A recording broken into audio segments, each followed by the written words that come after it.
Every time I see her face, I feel sick. Oh dear, that's terrible. Sherry, please pack your things and leave. What if something happens to Betty's child because of you? I couldn't help but sigh at the malicious grins on my mother-in-law and sister-in-law's faces, realizing that all my efforts had been in vain. I replied quietly, "All right, I'll leave. My name is Sherry, and I live with my husband Ellen in his family home. His father passed away, and since his mother has mobility issues, I knew we'd be living with her when we decided to get married. Before Ellen and I tied the knot, his mother was genuinely kind. She was always calm, smiling, and whenever I helped her, she'd say thank you. I thought living with such a mother-in-law would be manageable. That was the biggest mistake of my life. Once Ellen and I got married and started living together, her true colors began to show. First, she stopped thanking me for anything I did. I wasn't helping out just to hear her gratitude, so I didn't mind at first. But gradually, instead of thanks, she began to complain. "You're so slow. Ellen will be home soon, and you haven't cleaned the bath or finished dinner. What's going on?"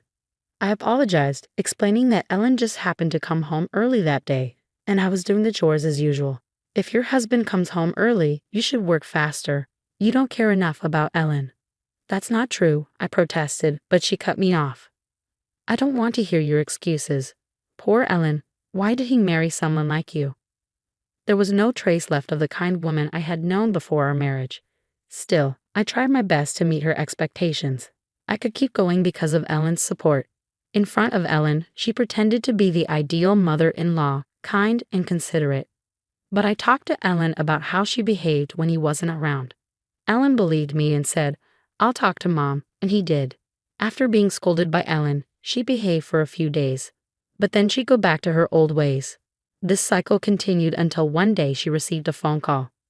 It was probably my sister-in-law, Betty, loudly badmouthing me so I could hear. Betty, who's married and currently pregnant with her first child, is just like her mother. She changes her attitude depending on the person and, frankly, has a bad personality. She once said, "I never thought my brother would marry someone as wonderful as you." But now she says, "You're always causing trouble for Mom. You're so useless." Mother-in-law and Betty have a weekly phone call where they bond over criticizing me. I was getting numb to it all. But after hanging up, my mother-in-law cheerfully called out to me and dropped a bombshell. "Betty is getting a divorce. Her husband was a plain guy anyway, so it's for the best. Once she comes back for the birth, she'll stay here. You might not be needed anymore, Sherry." "What? Oh, I can't wait. Make sure you prepare a feast for the day Betty comes home." I felt devastated. Until now, it had been mother-in-law versus me, but with Betty moving in, it would be mother-in-law and Betty against me.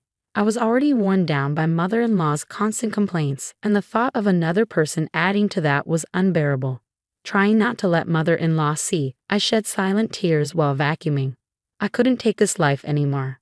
A few days later, Betty arrived, heavily pregnant. She was in her 9th month. I greeted her with a hello, but she immediately complained, at least offered to take my bags. After taking her luggage to the room she'd be staying in, I heard her loud voice from the living room. "Sherry really does have a plain face, doesn't she?" As I prepared tea in the kitchen, Betty exclaimed, "Oh, I can't stand it. Just looking at Sherry makes me feel sick."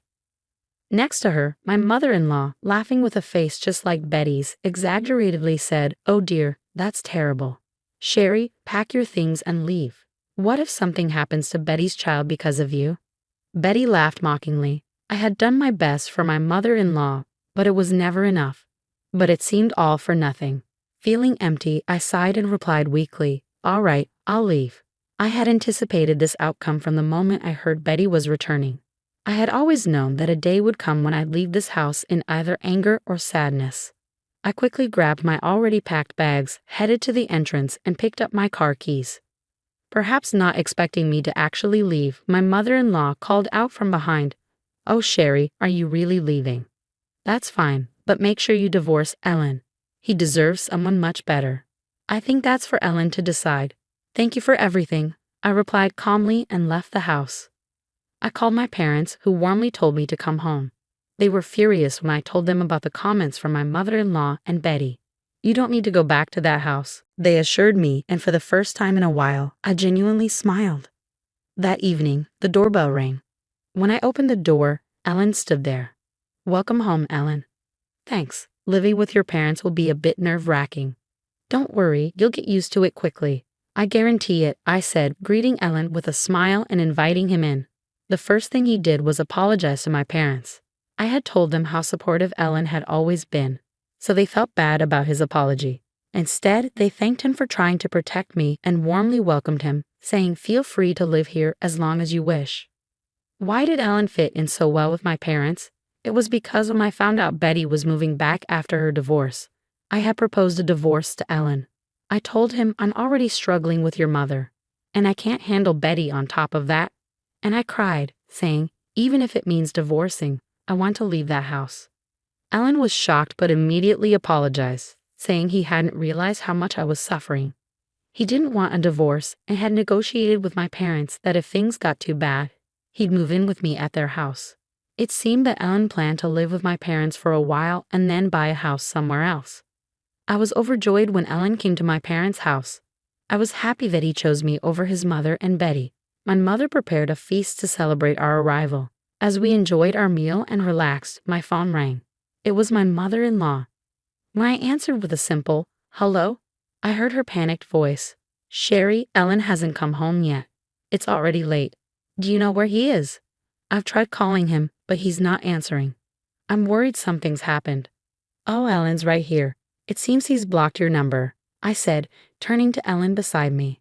My mother-in-law's confused voice came through the phone. Ellen casually said, "Yeah, I've blocked your number." I relayed this to my mother-in-law. "What do you mean? Is Ellen with you?" "Yes, we're married after all." "Send Ellen back immediately. Didn't you say you divorce him?" "Ellen doesn't want a divorce, and neither do I. This is a matter between a husband and wife, not something for a mother-in-law to dictate," I responded calmly.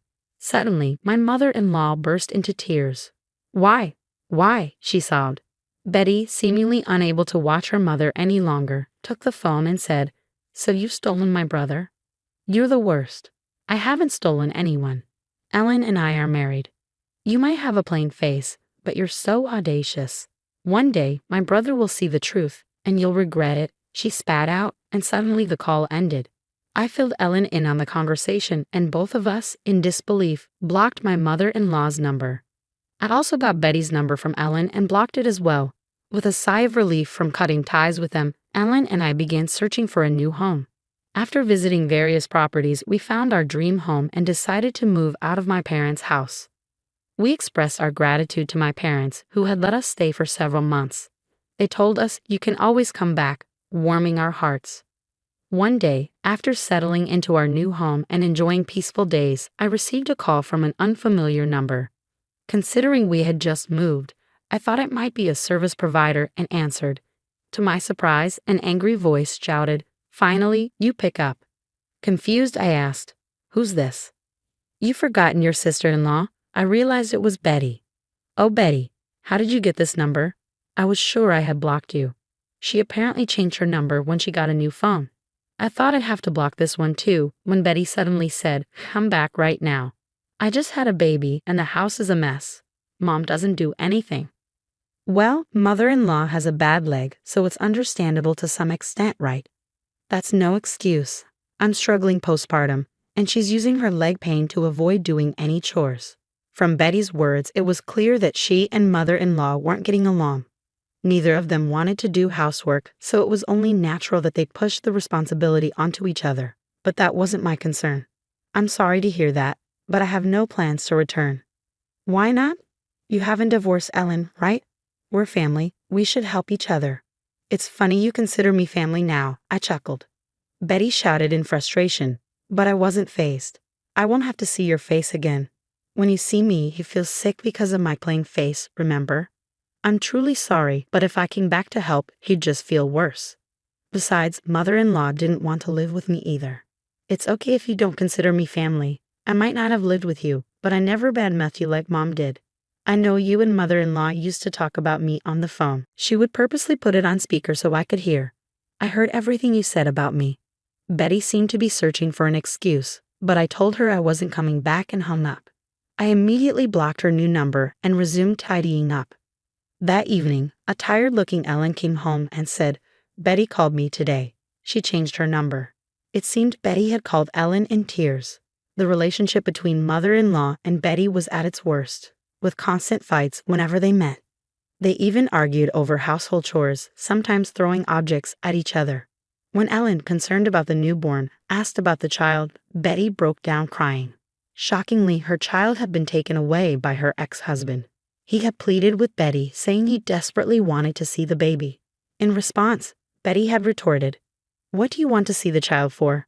You're just a nuisance." Hearing this, her ex-husband declared he couldn't trust Betty with the child and took the baby away. In a fit of anger, Betty had said, "Then you raise the child." Now regretting her words, she was embroiled in a custody battle. Meanwhile, mother-in-law's leg condition had worsened, and she had been advised to use a wheelchair, but there was no way Betty would care for her. Mother-in-law managed with a cane at home, but the day when she'd need to move to a facility she despised seemed imminent. Betty had apparently sought Ellen's help, but their predicament was a result of their own actions. Ellen reportedly told her, "If you had treated Sherry right, you wouldn't be in this mess," before hanging up. He then blocked her number too. No matter how unreasonable they are, they're still family to Ellen. I worried that he might be hurt because of me, but he reassured me with a bright smile, saying, "You are my top priority, so it's okay. Besides, I'll be a father soon too." Smiling at Ellen's words, I gently caressed my growing belly, replying, "That's right. For the sake of our unborn child, it's best to sever ties with mother-in-law and Betty. That's our decision as future parents. We have no intention of informing them about our child. Ellen, my parents, and I want to shower this child with all the love we can offer."